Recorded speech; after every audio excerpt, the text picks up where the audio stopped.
Okay, and I am live.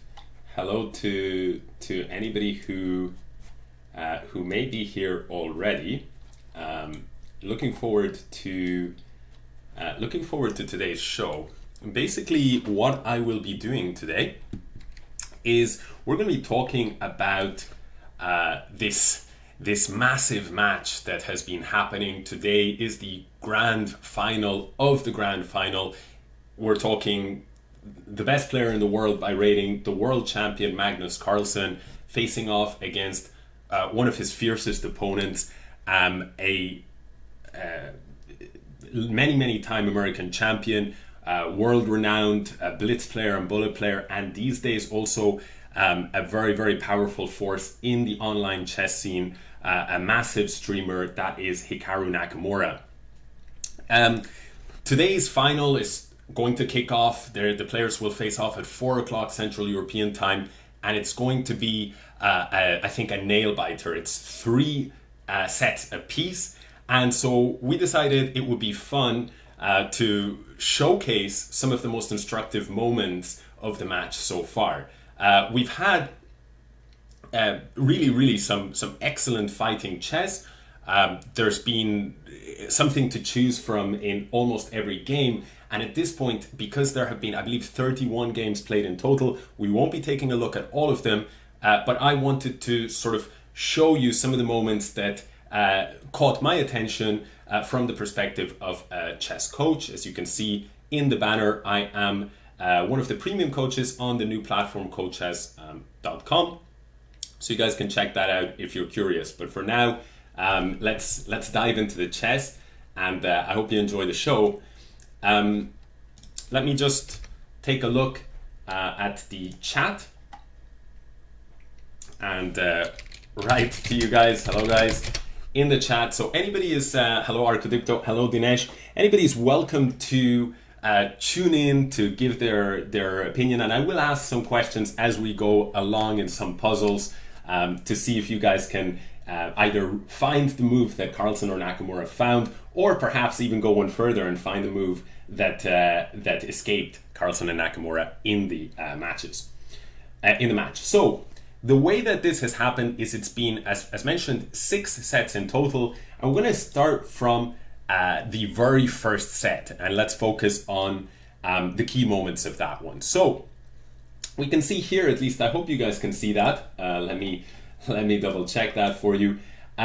So you can see that there have been that there was 4 games in the first set, and it was to some extent an upset, Hikaru Nakamura actually taking down the first set overall, and that was all about game 2, where he won. But not only did he win with the black pieces, which at this level is extremely difficult. And so for me, this is sort of the first key instructive moment. Let's take a look at this game, and I want to highlight a few things. First of all, if you want to beat somebody with the black pieces, or at least really put him under pressure, the best strategy to go for is one where you create an imbalanced position. What do we mean by imbalanced position? Well, if anybody knows, let's say, the exchange Slav, you have a pawn structure that is completely identical.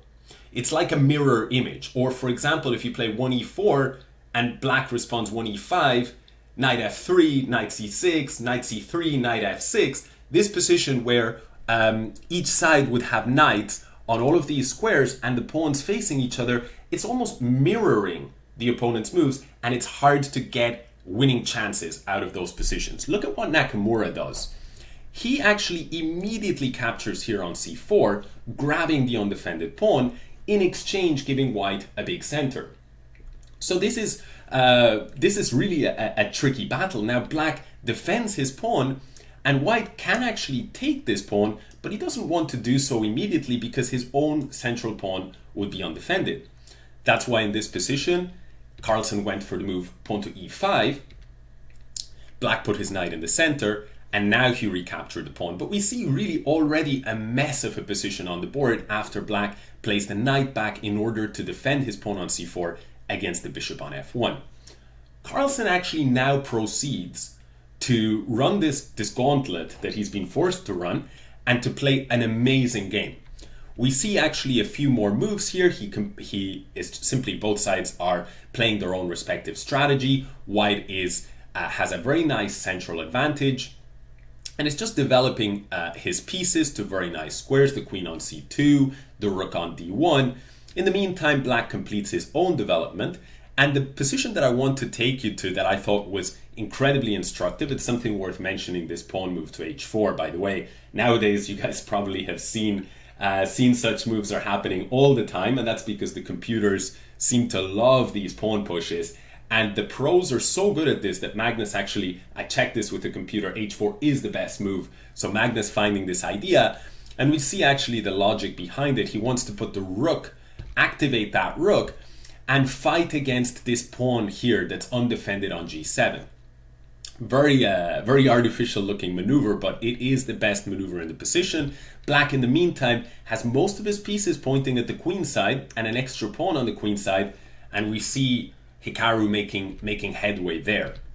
But Magnus was really in tremendous control of the position. He grabs this pawn on g7, giving up an exchange in order to try and get at the king and pick up the powerful bishop pair. Black tries to generate his own play.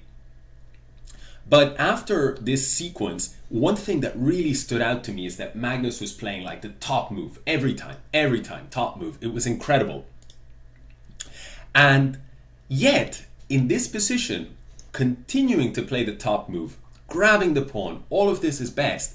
Suddenly, in this position right here, Magnus has built up a winning advantage. But what I think is really instructive about the approach that Nakamura has taken is that he's forced Magnus to find something like 10 best moves in a row to carve out his advantage. And now with only one weak move in this position, and even then it's not so weak, it's like the third best move in the position, but one mistake changes everything and he lets go of his whole advantage. And I thought this was really instructive because not only does it teach the price of a mistake in sharp positions is really, really high, but on top of that, there's another rule when we're attacking. Here we see the white king will slot into f2 and it will be relatively safe. Whereas the black king, where you see the rook can come to f4, the queen is influencing a lot of the pieces here on the queen and the king side, the knight may jump in. You see that the black king is actually in a lot more danger than the white one.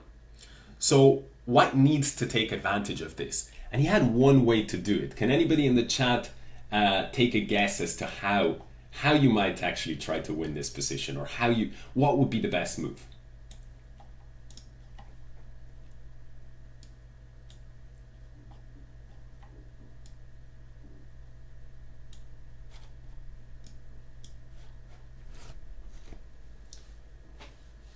Pratham asks the question, when is it too late to start playing chess to reach and play at the Grandmaster level? Well, this really depends on the person. I've heard of people starting at 18, 19 years old and then reaching Grandmaster strength. And I'm sure that there are cases of older people. I have to admit, I've never heard somebody, let's say, who started at age 14 became a Grandmaster. But if somebody knows, please, I'd love to hear the story. So this position here, how would you play?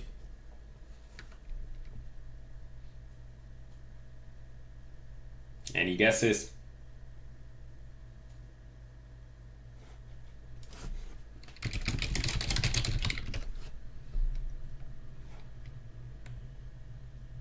So Arcodipto, he suggests knight to g5. Knight to g5 is a move where you create a lot of pressure here on f7. But the problem with knight to g5 is that at the end of the day, black can just take that very, very aggressive, annoying piece on g5. And, you know, Arcodipto, you're correct. I mean, this position would have been very interesting and roughly balanced. It's by no means a bad move, but there was a brilliant move here available to white, and I think this is the first moment that I think is just beautiful. So in chess, one of the rules we talk about is that when you're attacking, time is of the essence. And Rohan, you absolutely, you got it right just now. The move pawn to d5. So the ready tunes, by the way, suggests king f2. To be fair to the ready tunes, it may not be the best move in the position, but that is actually the move that the world champion Magnus Carlsen chose. However, it's all or nothing. The king is at risk. You play the move pawn to d5, cracking open the position. Now, in the game after king f2, black swapped off queens with the move queen b7. But here, if black had gone for this, then after the exchange, white would be able to push his pawn to d6, and this protected passed pawn would be really too strong, and black would be in command. It's true that white is down in exchange. He's only got a knight for one of black's rooks, but on the other hand, he's got a couple of pawns to make up for it, and this pawn right here, protected and passed pawn, more than makes up for it. In fact, after the move pawn to d5, this brilliant move, the point is that black can take, but now white can continue to crack open lines of attack against the black king, e6. And this incredibly leaves black without a defense. For example, let's imagine you wanted to get rid of this rook on g4. You might go the move rook to g8. But the problem here, can anybody tell me?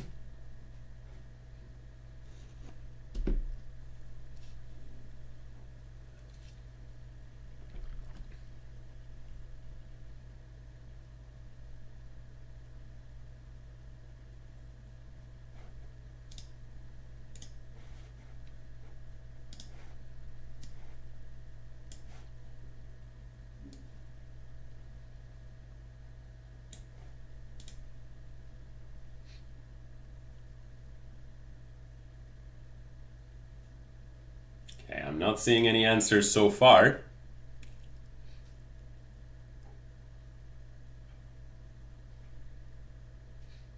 Well, I'll give you guys a hint.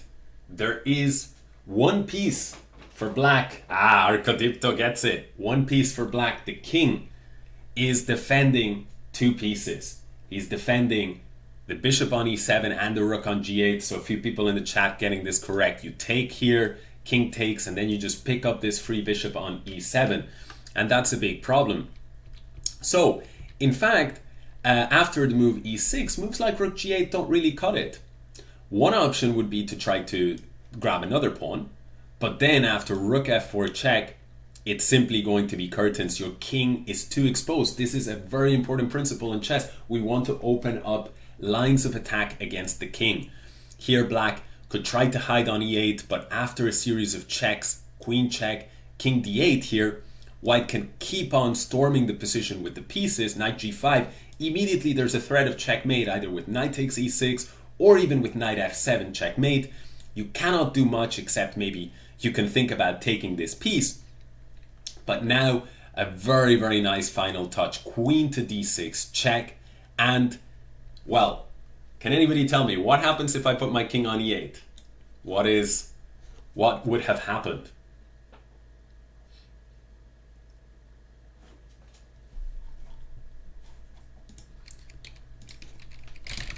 Some people are telling me, by the way, that I should also be keeping an eye on the Twitch chat. Absolutely right, guys. My bad. Let me let's dive in there. I will join you guys there. All right. I'm now reading the Twitch chat. Sorry about that. So let's focus. So from now on, I will be focused on the Twitch chat.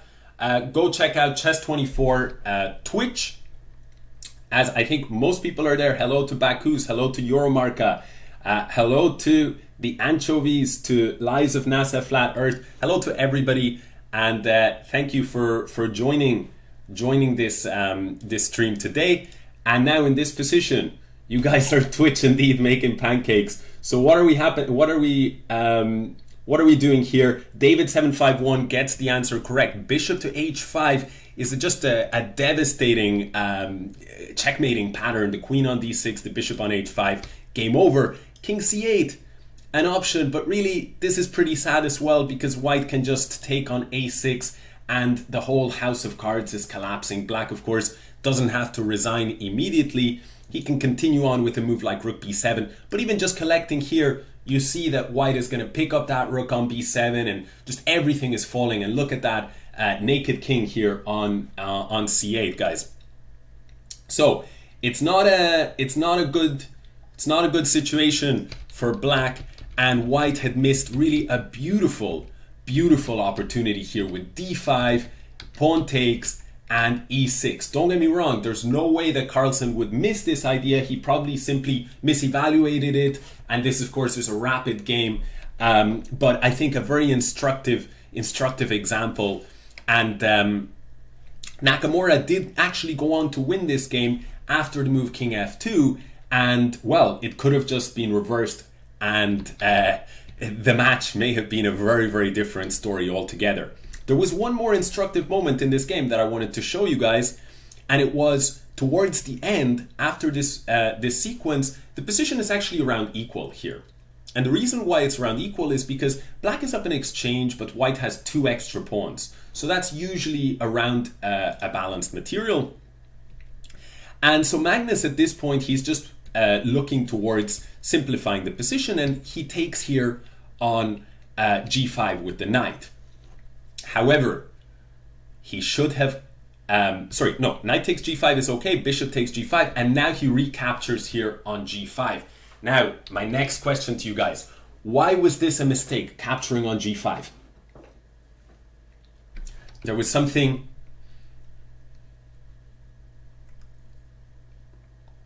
very unfortunate, and Hikaru now struck. He played a beautiful move, taking advantage of the big problem in the white position. White has 2 extra pawns. If it were his move, he'd be doing absolutely fine. But there was one move here that was winning, and Hikaru played it instantly.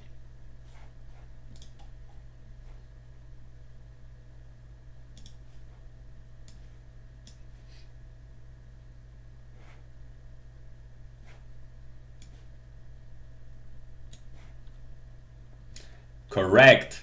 Correct to Amir Parsa, correct to David, and correct to Euromart. Rook to h8 was incredibly nasty, and the problem was black threatened rook h2, and so the one big problem that you need to avoid in these situations is that pin. You have to be careful with your pieces. If this bishop was here, let's say, or the king had started on f3, white would have made an easy draw, but here after rook h8, he could not escape the problems with the pin. Black came down with a check here, and in the end, after king g4, you hit this rook, but unfortunately you lose this pawn on e3, and with it the whole game, because the next pawn drops. That pawn on e3 was the base of the chain. Carlsen came very close to winning the game had he found d5, and still had the chance to make a draw because of the move rook to g4 using the pin. And look at the difference that would have made. If we take everything here, we give up a pawn, but there's no way for black to convert this into a winning position, and that lack of the extra rook means that the pin is not dangerous. Carlsen, one very brief lapse in focus, and Hikaru, brutal and vicious. Hikaru, one of the most tactically sharp players in the world, and he punishes him. And there was a beautiful game additional that I wanted to just focus on, the 4th game. So Carlsen needed a win here, but the good news for him is he had the white pieces. And I just wanted to show you, first of all, his approach. He takes the English, which makes a lot of sense when you're trying to play for a win, because you want to get a game. You want to take the game to a middle game and outplay your opponent. And so Carlsen did this. But look at how Nakamura handles it. First of all, look at what he invites. He invites an exchange here on e5. Can anybody tell me why Nakamura would be very happy with this exchange? What is it about this position? even though you have doubled and isolated pawns if you're black, somehow there's something about this position that is really, really nice for Nakamura when he just wants a draw.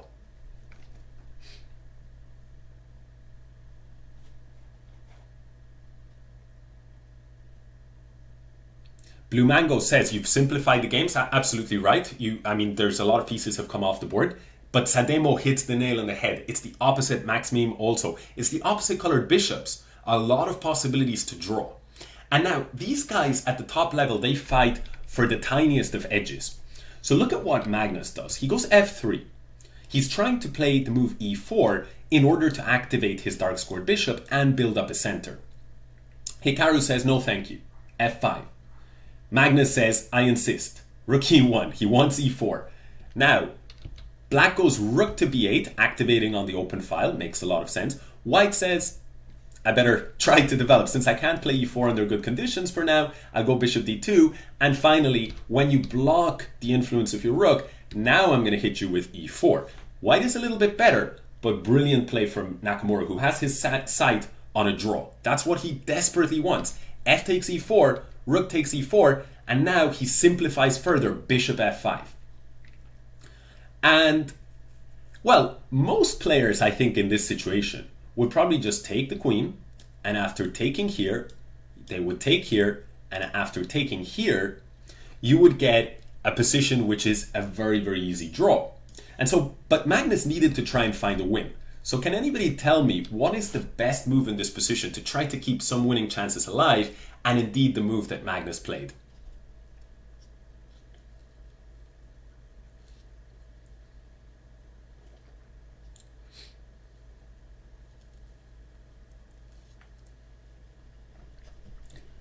Dictatores, correct. This is, I don't know if you are doing this from memory. If you are doing this from memory, by the way, that's good, because we learn these ideas by watching a lot of games. Baku's also getting this correct. This is a beautiful move, in my opinion. Queen to b3 check. And the point is that if black had taken this queen, now white would take the queen. That's an eye for an eye. But look, the rook on b3 is hanging, the rook on e8 is hanging, and the bishop on f5 is hanging.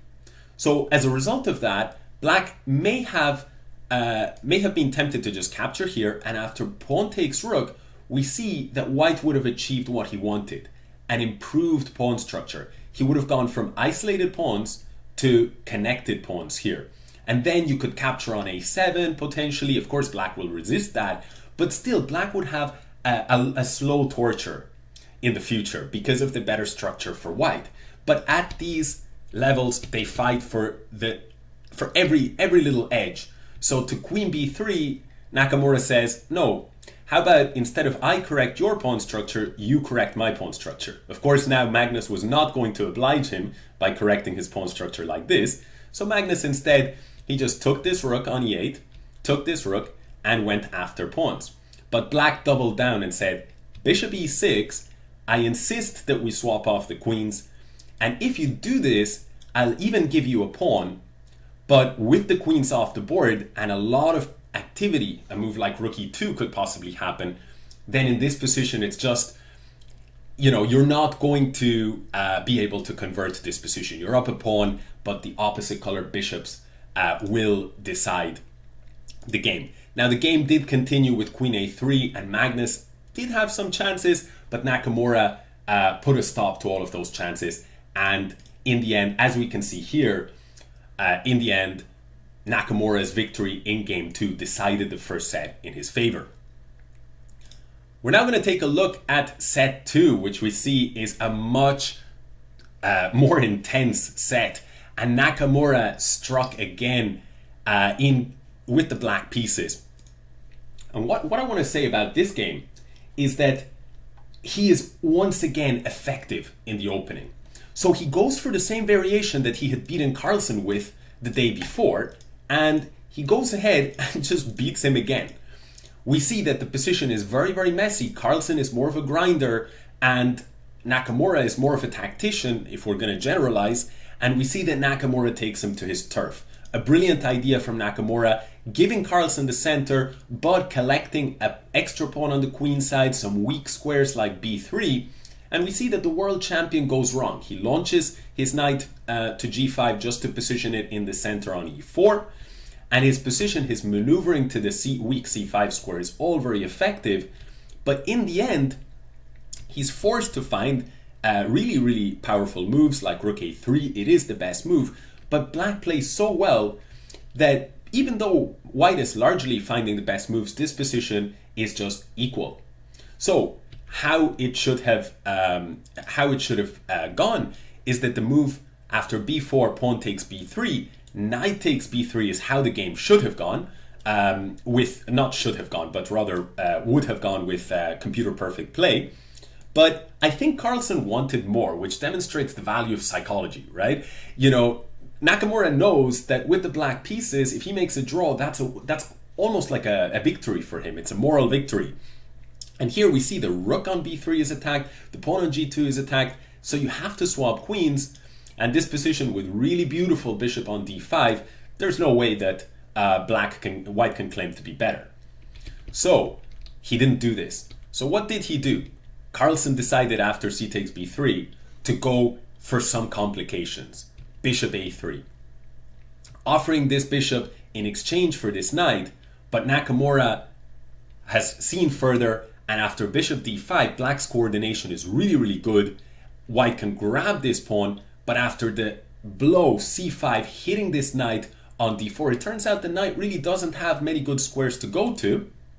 And if you simply go back, the problem is you've got two passed pawns here, especially this one that's about to hit the 7th rank, and you're simply fried. Your rook is out of play after a king f8. So what does Carlsen do? He shows us that when you're under pressure, when you're you've gotten yourself in a losing position, you may as well complicate things and go for an all-out attack, even if that involves sacrificing a piece. Here we see the move bishop to h5. Black took the piece, and now white took on f7. And what I wanted to show you about this game that's just, I thought, really very, very instructive, is that Nakamura finds all the best moves. I mean, just the guy's a chess genius. He goes king d7, but Carlsen, who's also a genius, is putting serious pressure, serious threats against the opponent. So this move bishop g4 creates a very nasty threat. Can anyone tell me white to play? What would you do?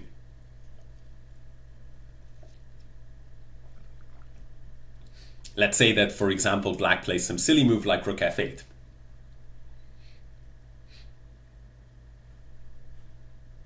Baku's the first to hit the nail on the head, but a lot of people also catching this tactic.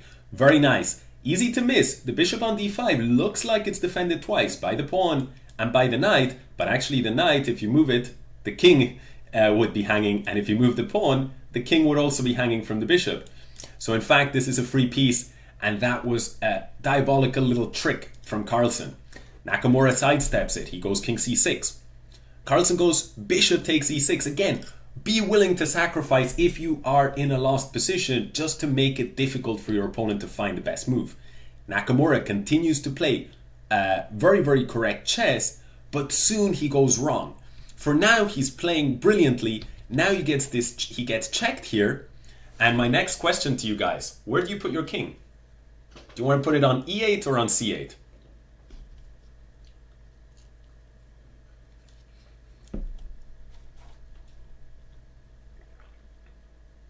You guys are too strong. No Fortnite, real bird. At Blue Mango, you guys are monsters. So you're all correct. King c8. I thought I was going to trick you guys. I thought I was going to largely trick you guys. You're absolutely right. King should have gone to c8 if we're going to play the best move. But you know what? I don't blame Nakamura. He went to e8 because if you put your king on c8, you're putting it along this open c file. I mean, if not for the fact that the queen controls that square, rook c1 would checkmate you. So Nakamura, he makes the human move e8, but in fact, this was absolutely best. Now Carlsen pounces. Rook takes d5. Brutal move. And after knight takes d5, queen c6 check, Carlsen is down a full rook, but it's really hard to avoid the checks. Now, at this point, Nakamura goes back and he seems to be hinting that we're going to take a draw. But this, I thought, was really, really instructive for your games, guys. If you find yourself in a position like this, and you say, well, if I go here, it's clearly a draw. And if I go here to f5, I also think it's a draw. Objectively, it was actually a draw once you go back here. And what do? Do you just take the draw? Or do you gamble with king f5? What do you guys think? Like, what would you do if push came to shove in your own game? Don't tell me, guys, that you would all put the king on f5 just chilling, you know, because it's not. I mean, it's tough, right? You're facing the world champion. He's attacking you, and you're going for a stroll with your king.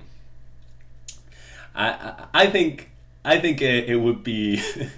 I think I would struggle to place the king on f5. I think I'd put the king on e7, take a sip of my coffee, and say to Magnus, "Hey, if you want to draw, then I'm okay with that, Magnus." You know.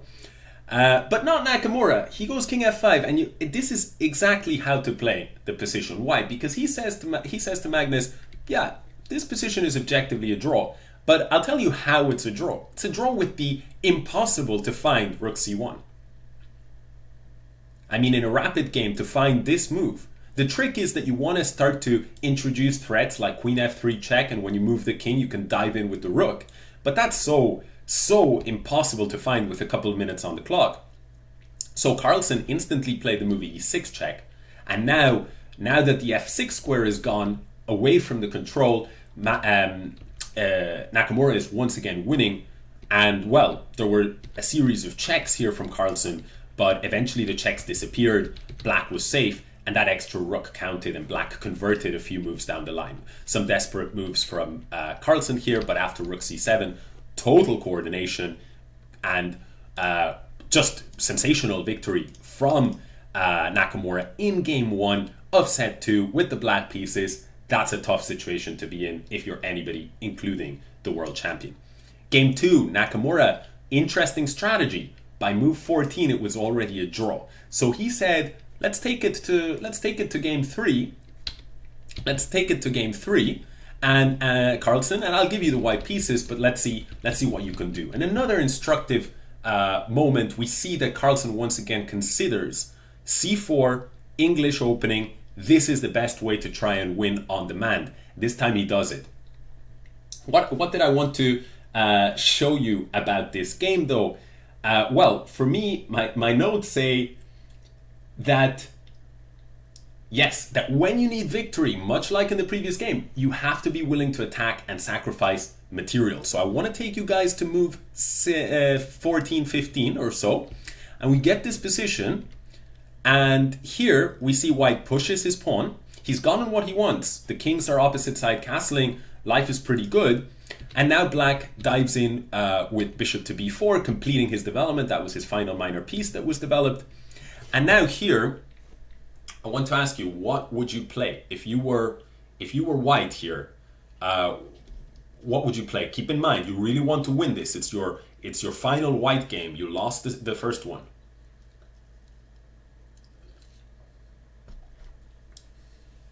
Some people are asking, what time does the Magnus match start? It starts just under 2 hours from now. This show will go on for another 45, 50 minutes or so, and then afterwards we'll dive in to sort of the coverage of the main match. This is just a kind of a instructional show for those who are sort of maybe just arrived and wondering who I am. I'm one of the coaches on a new platform called coachess.com, and basically Coachess is just a place to try and it's like a dedicated platform for coaches, for people who are either professional coaches or who are seeking out a coach. So it already has a bunch of cool features, with a lot more cool features to come in the future. Check that out if coaching might be something that you're interested in.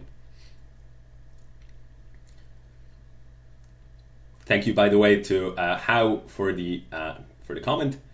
I am homeless on Wi-Fi says, I'd play d5 and regret it later on. No, you would not regret it. You're absolutely correct. d5, blast open the position.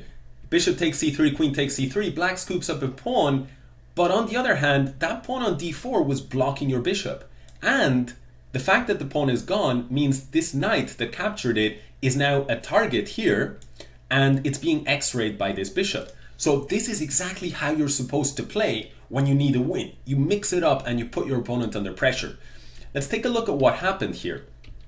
Black went bishop f7. Of course, Nakamura just wants a draw.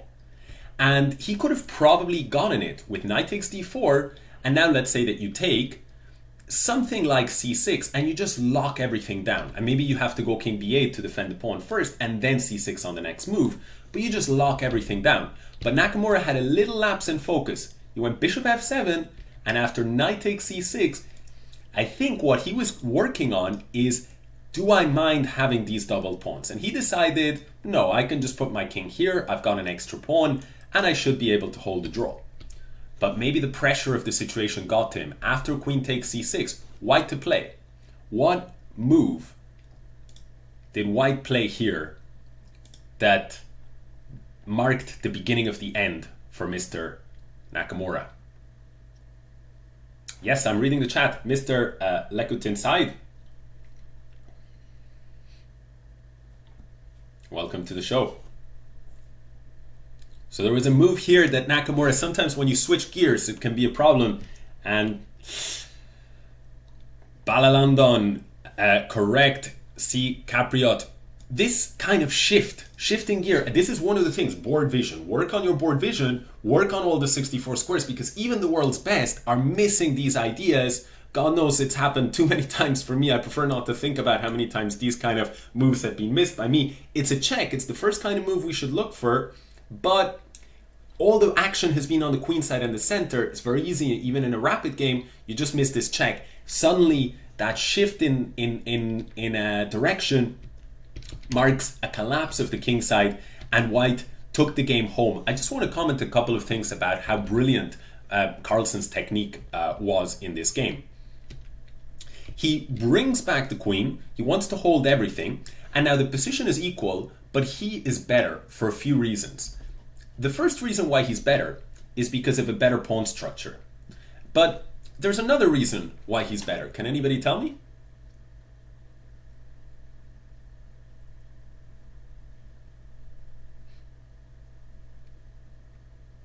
Besides the better pawn structure.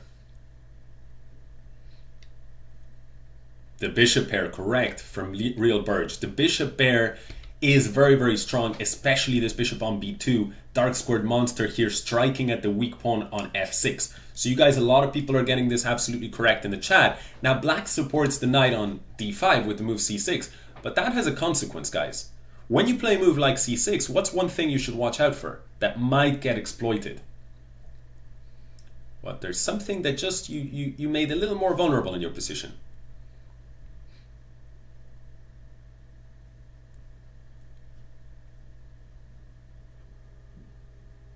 Your king, correct, says Blue Mango. Your king. And look at what Magnus does. He brings in his pieces, and then eventually he swaps off. He's still got his better bishop. He's still got that better pawn structure. And at the right moment, he's just playing solidly, improving his position. And then at the right moment, black seeks to get rid of the bishop pair. But Magnus must have seen this coming, and he combines the bad structure with the weak king. Bishop takes f6. That's a new pawn. That's a free pawn right there. The point is, if black takes this bishop, we go queen f4 check. We recover our piece, and with the extra pawn, especially with 3 pawns against 1 on the king side, should be enough for a victory. So in the end, Magnus did convert this. He ended up grabbing more than just 1 pawn and just taking all the weaknesses progressively. And in the end, this queen and 3 versus queen and 1 proved to be hopeless. So very, very nice clutch victory for Magnus. And in the 4th game, we had once again Nakamura employing this strategy of quick draws and taking it to the Blitz games. Nakamura must have felt that he was the favorite in the Blitz, relatively at least, versus the slower time controls. But that proved to be perhaps not the best strategy on the day, because Magnus here with the black pieces ended up grabbing the final game of the Blitz tiebreak. So what I wanted to say to you about this particular game, this was the final game before the Armageddon, and everything looked fine. It looked like it was going to go to Armageddon, but even the world's best players sometimes err Up to here, white has an equal position, maybe even a little bit better. The game seems to be headed towards a draw. But suddenly, Magnus maybe tricks Hikaru. He tricks him into thinking that he's the one attacking. Magnus, I've noticed, he's a very psychologically clever player. And so he gives the impression to Carlsen, to Nakamura, that he's the one doing the attacking. And Nakamura takes the bait, in my view. I might be wrong. The players, of course, I haven't spoken to them about this, so maybe it's a different story. But that's my impression from the outside, that Nakamura felt he was the one pushing here, so he took with the rook instead of maybe going for some simplifications like something like this, which would have led to an Armageddon game. I think Nakamura felt, I can win this. He took with the rook, but all of a sudden when you take with the rook, there's one thing that suddenly becomes very vulnerable. Can anyone tell me what is that thing?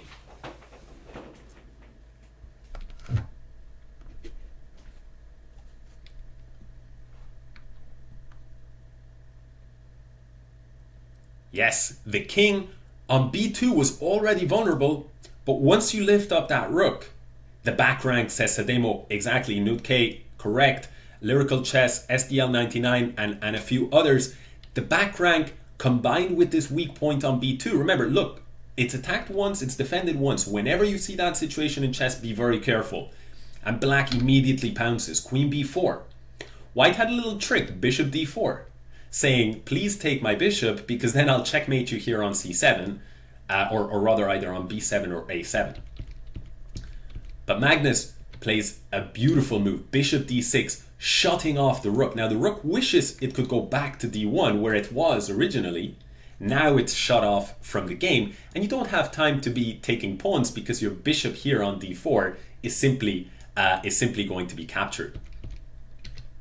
So, white instead tried to play the move queen to e4 just to defend his bishop. He couldn't move the bishop, by the way, because the pawn on g4 was falling, and then another pawn on f5 would fall, and the g7 pawn would be defended. This would be hopeless at these levels.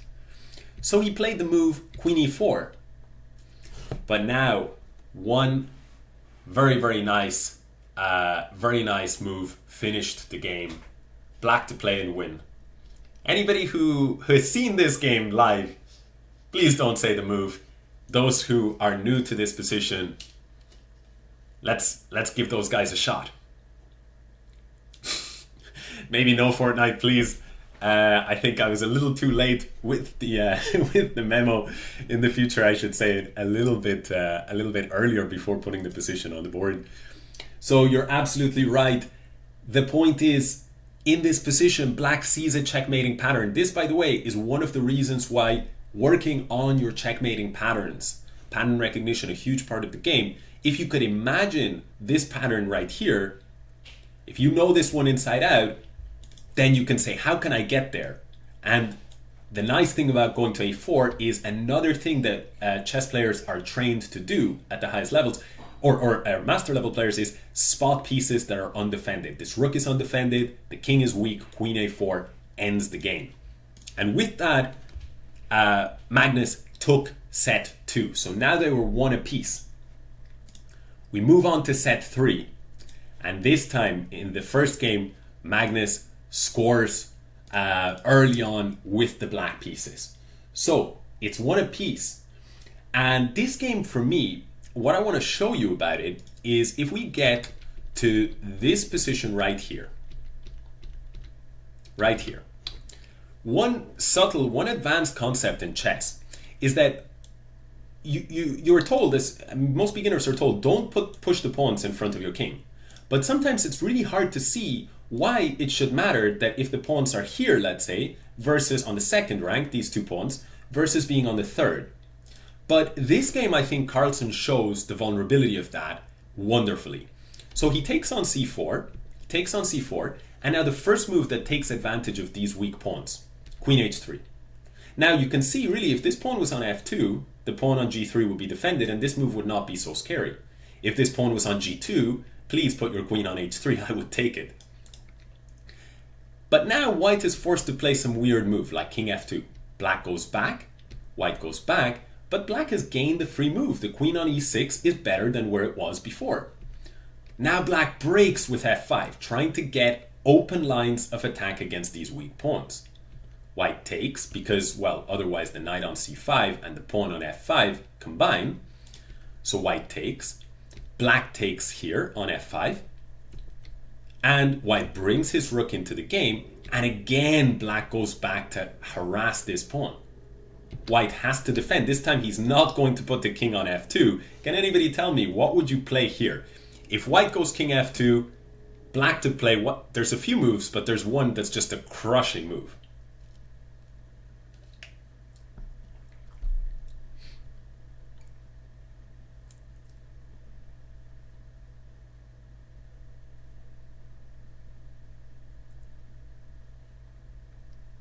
The power, by the way, another very important thing, different patterns. Like we've actually been doing in CoChess alongside Chess24 CoChess instructors as part of a Chess24 initiative. Every day, Monday to Friday, there will be English and Spanish. There's already 3 English lessons per week and two Spanish lessons per week. But that's going to increase to 5 lessons, 1 lesson every day, Monday to Friday, most days at 8 p.m. Central European time. The English lesson on Friday will be at 2 p.m. Central European time, but most lessons at 8. And one of the things we cover are tactics such as this, the X-ray. This rook on f8 is X-raying, and now we combine that with a fork, knight e4, just a crushing move, king on f2, pawn on g3. You're in serious trouble. Well, you can move the king back, but then why did you move it forward in the first place? Black just gains time, and the house of cards collapses here. Fork on queen and rook just to add insult to injury. So after queen h3, white played bishop f2, but now Magnus just builds up his attacks still against those weak pawns. Look at that X-ray. Now rook transfers over to the semi-open file, and it's a collapse. White tries to move f4. Pawn takes, just because you cannot defend, so pawn f4. But suddenly, look, the bishop, both rooks, the pawn, everything is on this square, and it's a sad state of affairs. The way the pawns are, black just drops the queen back to g4 and scoops up the pawn on f4. A beautiful attack, and Magnus, he did not let go of this advantage. He converted. The game took a while because, you know, we know that these guys are incredibly staunch defenders, but that's effectively a 2-pawn advantage because these 3 counteract these 4, and there was no way back. Magnus, one of the best endgame, if not the best endgame player of all time, he forced resignation here after h4.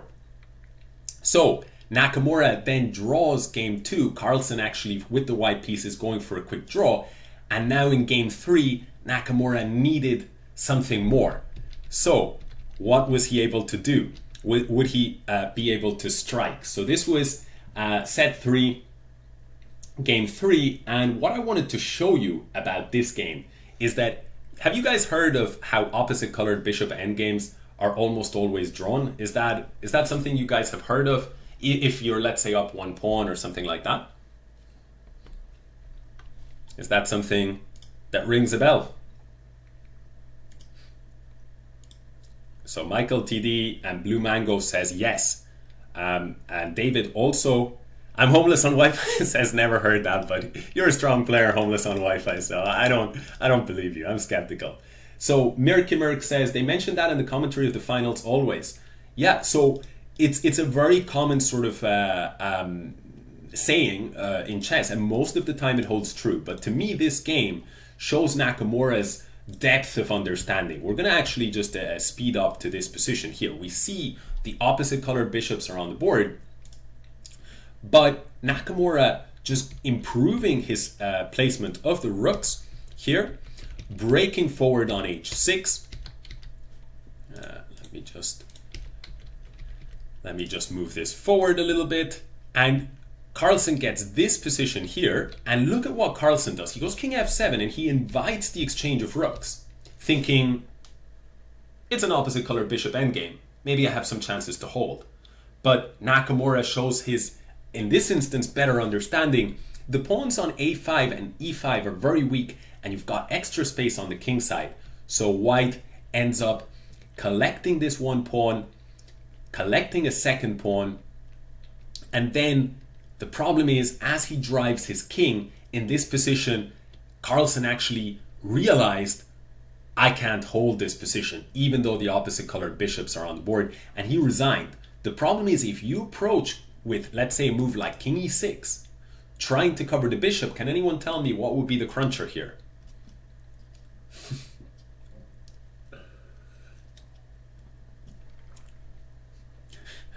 It's a funny comment, wow.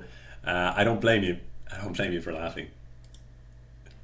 I did indeed mention it, but that's you're too observant. This is the problem. Hidden style X, correct.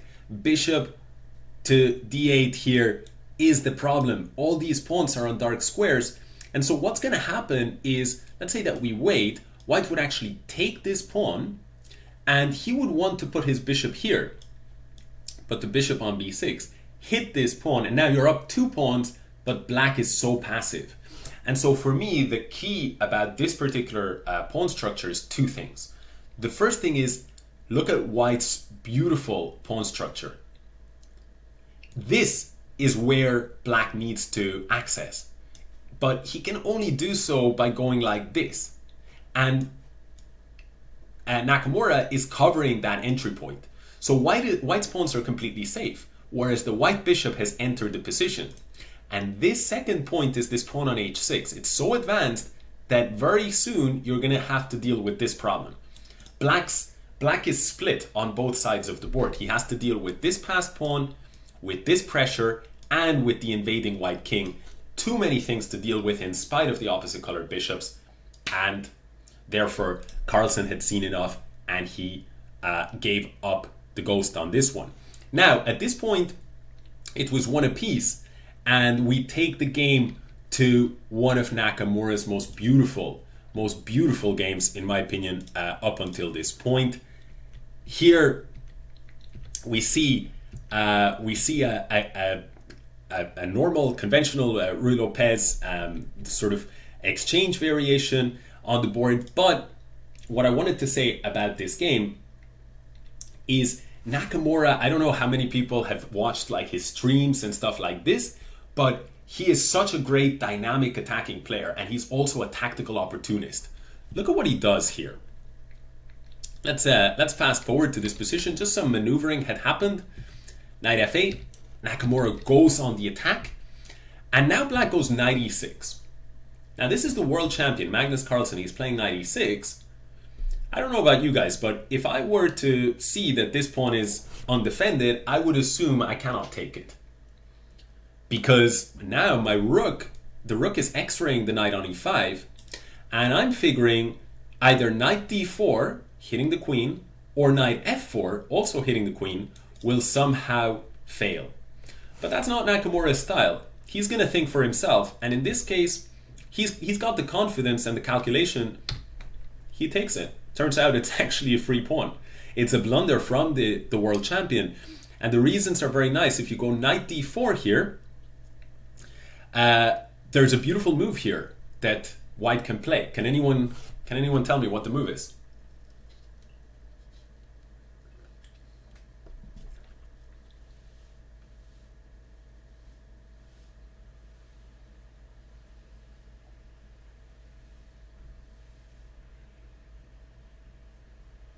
Blunder from Quote Me. Maybe blunder is a little harsh, but it's certainly an inaccuracy, and it was the beginning of the end.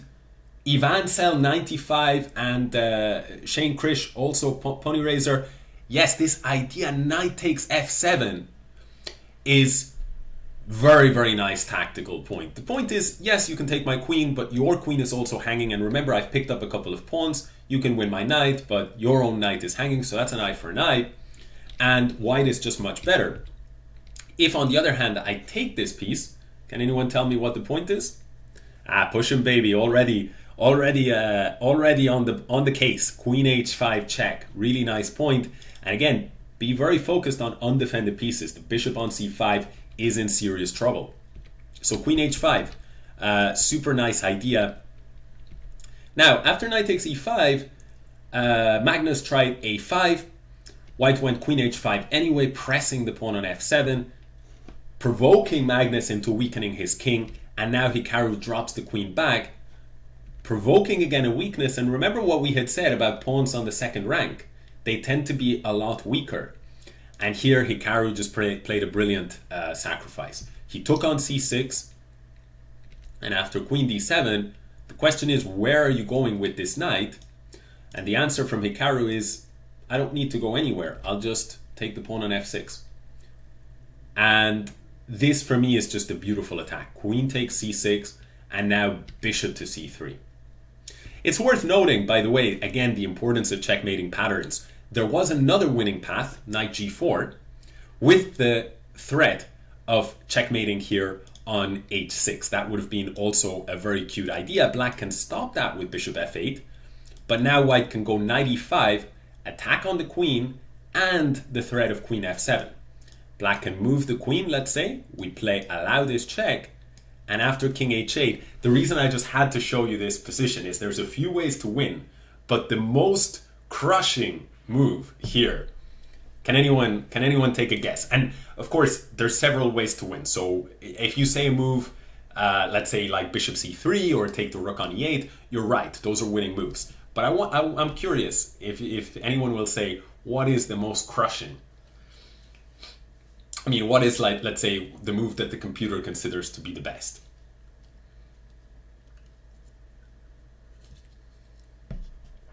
So knight takes g6. Yeah, also very, very, very nice move.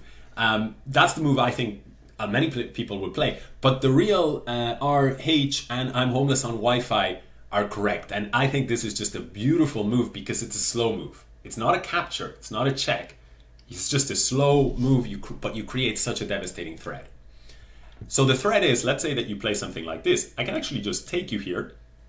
Pawn takes and pawn takes.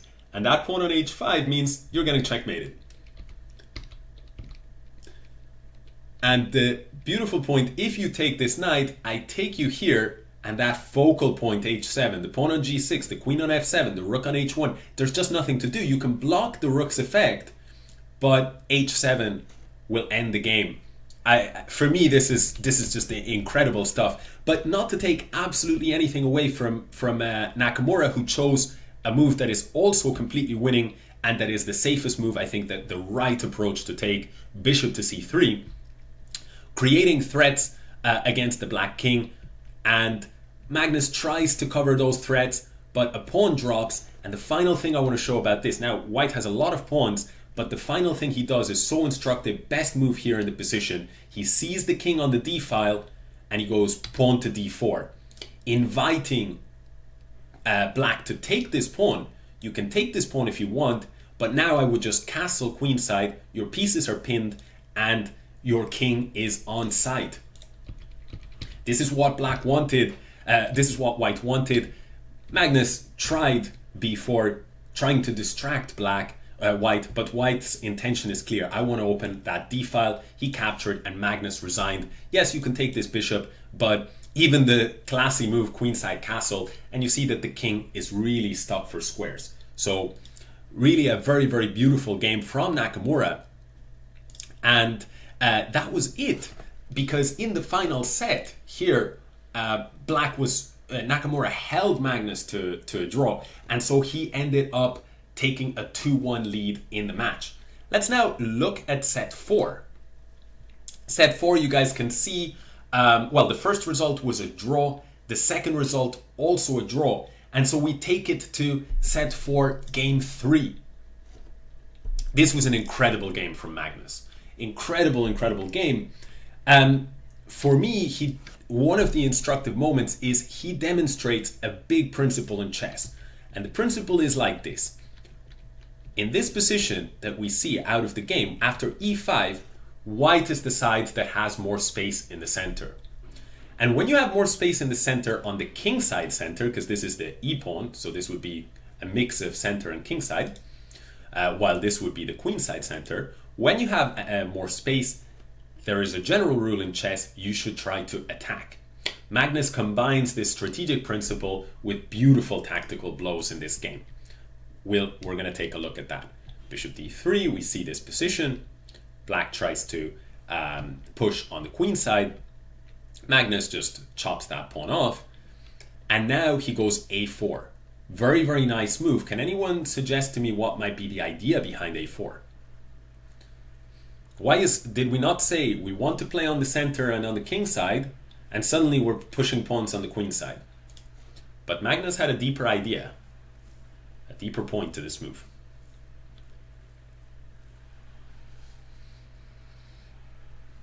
Yes, KD Khan 91 and a few others, the real art.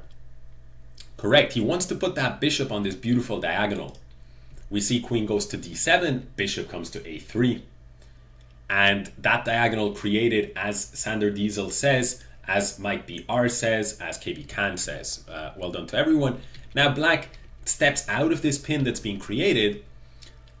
And now, well, what piece is better? This bishop on a3 or this knight on e7? At first glance, which one looks better to you guys?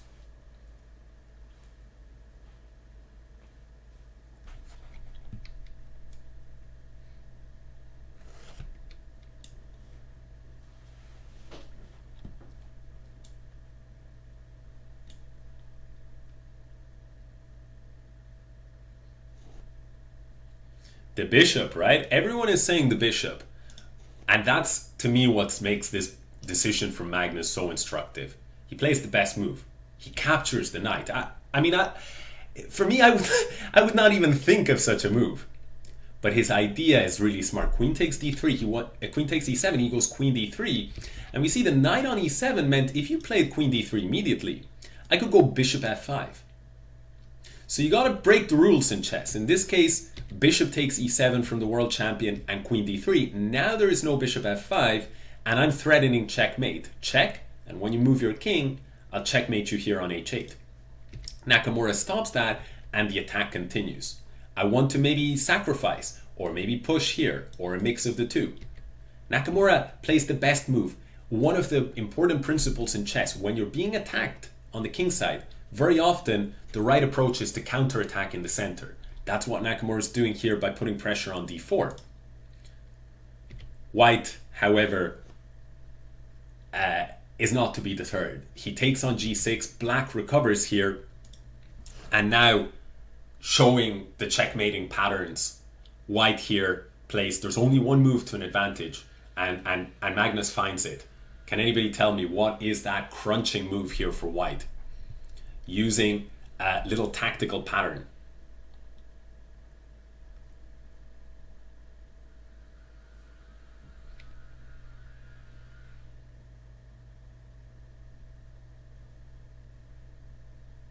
Sander Diesel, correct. This check on e7 is a crushing move. Knight e7. And the point is, if you take the piece, white goes queen h7 and your rook actually blocks you. Your rook blocks your escape. You want king f8, but now queen h8 and the rook is smothering in your king. So there's nothing to be done here for black other than you cannot go, for example, to somewhere like h8 because queen h7 would be checkmate. So there's nothing to be done except to flee with the king. He goes king f8, but now the pawn on d5 is falling. Black was able to capture here on f2, but after king h2, the black king is really, really weak. Rook f1 is coming, and the white pieces are just much, much better. Carlsen did eventually convert this game. He played really, really nice stuff. One last detail I want to show you about this is after rook takes f7, rook takes d5. Magnus's move here was brilliant. He's got, the thing about this position is, if he plays a move like, let's say, queen f1, then what's going to happen is his own king is going to be used against him. Rook h5 check, for example, king goes to g1, and rook comes to d2, and you see the tremendous power of this dark squared bishop on b6. So, Magnus, in this position here, he plays the only move that not only keeps him in the game, but in fact wins the game. Yeah, some people are asking, is the tournament over? No, this is just a lesson based on some instructive moments from the match so far. Just for people who are thinking, it's not enough to watch like 4 or 5 hours of chess. We want to watch 8 hours of chess. So there is of course a pre-show from the Chess24 side, but this is in collaboration with cochess.com, which is a new platform as part of Chess24. And it's a platform where it's designed for both coaches and students, so you guys can check that out. The move here was indeed seen by Dweb, said by Dweb. Beautiful move from Carlsen. Rook takes f7, and the point is after king takes... Sorry, my bad. After king takes f7 here, white would have entered with rook f1 check and would have gone in with all of the pieces here, and the attack would have been devastating. So after rook takes f7, black tried to move king e8 instead, but Magnus insists. Queen takes d5, rook takes d5, and bishop g6. And this is brilliant for Magnus. He stops the crushing threat of checkmate with rook h5. Remember, the bishop on b6 covers that escape square of g1. He stops that, and on top of that, he creates nasty discovered checks like rook f5. Well, king d8 was played to try to escape from those discovered checks. White brought in his final rook into the game. Black tries to create some escape squares for his king, but that comes at the cost of this important pawn. And Magnus very quickly forcing resignation here. He's up 2 pawns and an exchange to boot. And he's got crunching moves like rook h7. This bishop being pinned is not helping, and the game is going to be over very soon. Hikaru immediately resigning. So Hikaru was not able to overcome that, as you guys can see with the white pieces. He drew in the final game. I just want to highlight one instance that I thought was really, really beautiful right towards the end. So in this position here, if you were to run this game by a computer, you would see that after queen f2, Magnus, who just needed a draw, could take this pawn. That would be the best way to play from a computer standpoint. But if you're Magnus and you only want to draw, then any way to force that, you're going to take it. And Magnus found a beautiful tactic. He went rook e1 check. You cannot take the rook with the queen because it's pinned. And the idea is, after rook takes rook, the d4 square is free, bishop d4, winning the queen, unless white goes check, and after king g7 gives this check. Now you cannot take the rook because the bishop would be hanging. So if I take here, I'm going to take here on d4, and that would be nasty for black. But instead, after rook e7 check, the point is black cannot go to h6 without losing to knight g5. Now the e3 square would be covered, so you would even have moves like rook e3 or knight e3. But Magnus simply drops the king back, and he says, yeah, it's true. You have a draw with rook e8 check, king g7, rook e7, but a draw means, as we can see here, means that I will scoop up this set. And with it, it became 2 apiece, and with the set 5 underway. Now set 5 was an interesting set. All the draws, it was the first set that made all of the first 4 games a draw. But then we were compensated by a lot of action in the final games 5, 6, and 7. Let's talk about set 5, game 5. Sorry, game 5.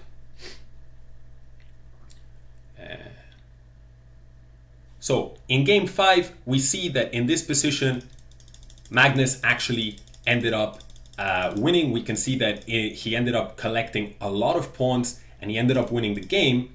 And what I wanted to show you guys is game 6, when all of a sudden Nakamura was forced to win with the black pieces. This was a huge ask for Nakamura. And what I think is very, very instructive is his choice of opening. Anyone recognize what this opening is from black? Nakamura needed to win. Can anyone tell me also, why would this be a great choice? Some people are asking, am I Iranian? I'm Spanish born, but I'm half Iranian. My father's family is Iranian.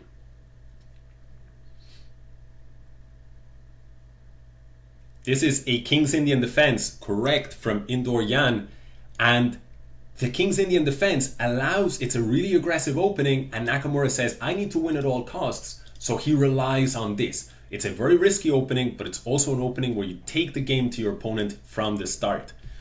And I have to say that what Nakamura achieves in this game is incredible. One thing that I want to just say, he immediately gets a great position, and Carlsen, seeking a draw, he plays this idea of c5, sacrificing a pawn to try and cripple the pawn structure. But look at Black's active play. Play very energetically when you need a win. Knight a4, takes, and in this position, one thing that you might do is you might play a move like bishop to d7. If you're less experienced in positions like these, bishop d7, and just try to hang on to your extra pawn. But Nakamura plays with a lot more energy. He says, I'll go rook b8 here. You can take my pawn if you want. In fact, I'll insist rook b4. But the difference is now I don't have to worry about doubled pawns. And on top of that, my pieces are incredibly active. That led to the loss of the central pawn for white. We can see a sequence of moves here. The pawn is finally captured. And there was one more really instructive moment in this position. I'm going to test you guys to see, do you recall what happened in this position after bishop to f2? What did Nakamura unleash here? A crunching move. This is maybe it's definitely the best move in the position. And I think that if Nakamura hadn't found it, it would have been very, very difficult to convert. I'm going to say what I think maybe is the most tempting move here is Black, which is the move rook d2, and you just give up this pawn on c5. But what is the strongest move?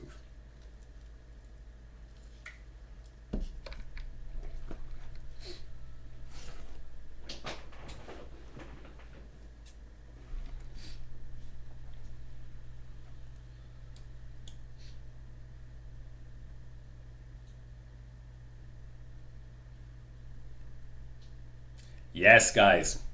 Bishop. Rook d2 says I'm homeless on Wi-Fi is also very good. You are correct. This would have been, I believe, the second best move in the position. But bishop h6, what Nakamura played, is the strongest move. And I think a very, very instructive moment. The idea is Magnus actually didn't want to capture this rook.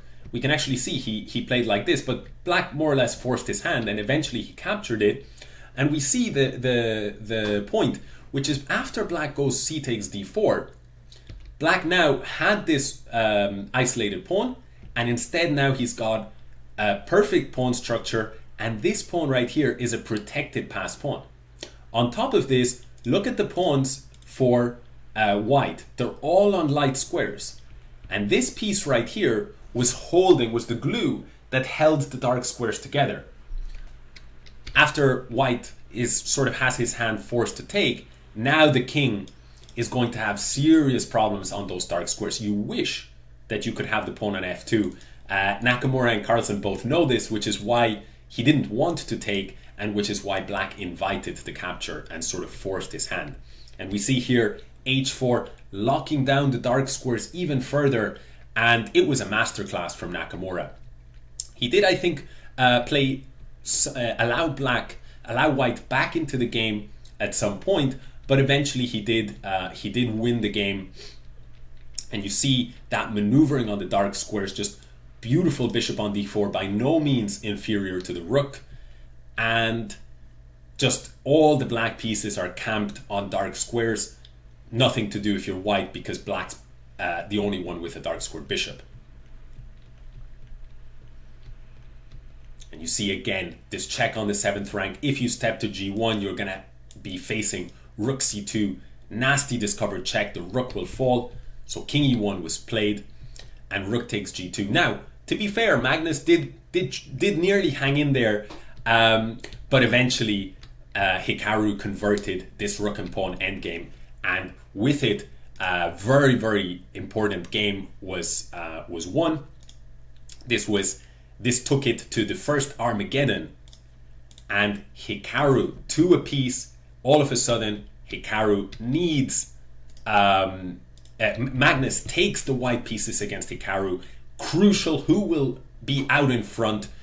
Magnus feels, I want the white pieces and I need to win. That's the rules of the Armageddon. You get a little bit more time, an extra minute on the clock, and the white pieces, but you need to win.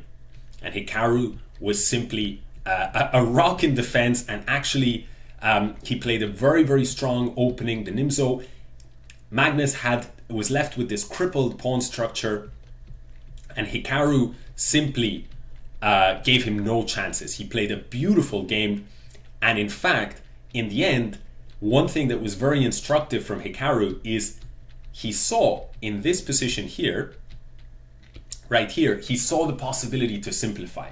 He went knight d2, and the point is, if you now take, I'm going to go queen e3 check, and this will be crushing. And if you don't take, if you play a move like rook d8, now black just chops on f1, queen takes f1, and gives this nasty check. Now Magnus must have known that if he blocks with the queen, he's probably going to be okay in this endgame. It's probably going to be a draw. But Hikaru and Magnus both knew that white needed to win. So I love the psychology here from Hikaru. Queen e3, white has to move the king, and then otherwise you get into a dead drawn endgame, and now black is the one in control with rook e4, and the black attack is way, way stronger than anything white has going for him in the position. In the end, we get this position here. White is up a pawn, white is down a pawn, and Nakamura didn't even draw this. He managed to convert it for the full point. So excellent game here, and Nakamura took an extra set.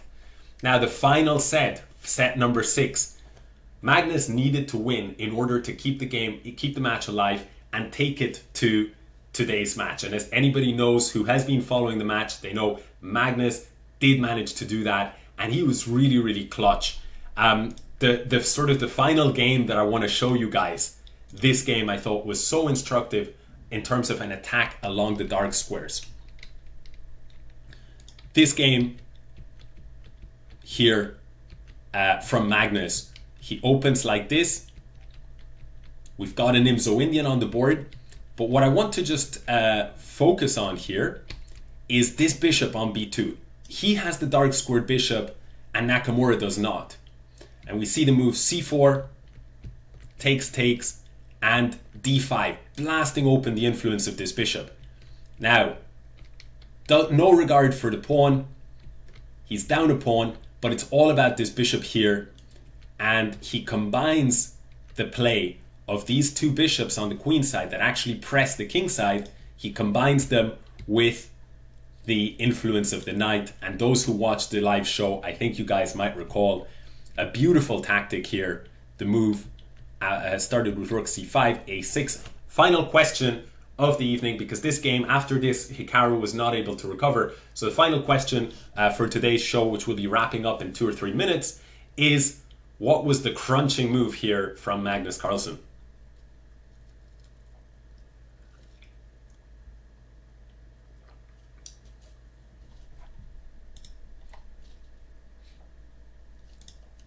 B. Carlso says knight takes g7, the first to answer correctly here. Knight takes g7 is just a monster move. Bozo the Clown suggesting king h1. I think Mr. Bozo might be lightly trolling. So indeed, it's a crushing move. h4, very interesting, but Magnus finds the best move in the position. Knight takes g7, ripping apart the defense of the king side. And look at that structure. You've got pawns on the light squares. This is the pawn holding the dark squares together. Knight takes g7. It also invites the rook along the 5th rank, invites the queen to the party. Black had to take the knight, and look at the influence of the queen and the bishop together. get rid of that knight that was defending the pawn on d4, so that now the bishop can come in and decide the game with this pressure on f6. The knight on f6 would have been defended by that pawn on g7, but that pawn got wiped out. So black has to scramble to defend with his king. You cannot take the queen because of this pin. In the end, white recovers a lot of material, and he did eventually convert this. This position is winning, and all in all, did just a brilliant attack. He actually went a little bit wrong here. Magnus later reflected that he fell for the oldest trick in the book, that after here, he thought, if you take my queen, rook d8 is mate, and Hikaru had started shaking his head, but Hikaru had set a little trap, rook d6. Now you cannot take here expecting that I'll take the queen with checkmate, because I'll actually take the rook, and the back rank weakness is the biggest problem for white. Okay, so that's been more or less it up until now. Hikaru, in spite of this, Magnus did win this game. Hikaru was unable to recover. I hope you guys have enjoyed this sort of instructive review of some of the games. Some people, of course, I mean, these guys are, of course, just on another level. So I'm sure that I haven't done justice to their thinking process. But I think that there have been just some cool moments, some fun moments, and some instructive moments, even if we don't have the whole story in terms of what they were thinking and all of the variations. That is, they're on another level for a reason. Two of the world's best players going at it, and I, for one, will be eagerly anticipating the final that starts. The players kick off in just over 1 hour, but the pre-show will start before then. Hope you guys have enjoyed this lesson. If you guys want more instructional content, or thinking of anything in coaching, or if you are a coach yourself, I invite you to check out coachess.com. That's all for me. See you guys some other time, and thanks for joining. Thank you to everyone. See you.